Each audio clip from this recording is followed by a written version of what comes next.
ඒ අපි ඉන්නේ සුර ලෝකෙ මෙහෙ ආවේ මැරිලා ඉනා යනෝ බලති බං ආපු පාර හැරිලා ගෑනු බඩ පෙන්නගෙන අඳින එක වැරදි නම් මොකටද සාරියක තිබ්බේ බඩ ඇරිලා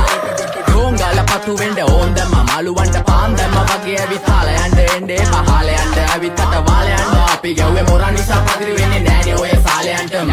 අම්මටවත් මෙල්ල නැති මාව කොයිද මෙල්ල වෙන්න යන්නේ අර කොයිවත් ඉන්න වෙලමට සතියන්තේ හැමදාම කොල්ලෝ ඉන්නේ චිල් එකේ පිල් දාලා සෙට් වෙන්නේ සිංගාල කොළඹට හේතු නැඩෝ සනා වගේ පමා වෙන්න දැස නොපෙනුනත් අපි ගැව්වේ මුටි කන නිසා මොනාලිසා බලන් ඉන්නේ මගේ පැත්ත කියලා තාම හිටන් ඉන්නේ පුතා මම ජොන වගේ කොන නිසා ජන නිසා තාල දැම්මේ මගේ අතකුරි නෙලි සමමාන දැම්මේ බෝලා ගලෝ ගන්න කලි සම කාල කන්නේ වගේ හිත තිබ්බේ මැලිකම වාව ගන්න බැරි යාළුවෝන්ගේ කැක්කම මම රැප දෙන්නේ මල්ලි මට තාලේ විදියට මූස්වාලා දුන්නේ පුතේ රැප උස හින්දියට අපේ උන්න බලන් ඉන්නේ hina වෙන්න කින්ඩියට රැප නැට්ටුකාරයෙක් නම් මම ඉන්නේ නැදියට සර්ගම් තාන්තම්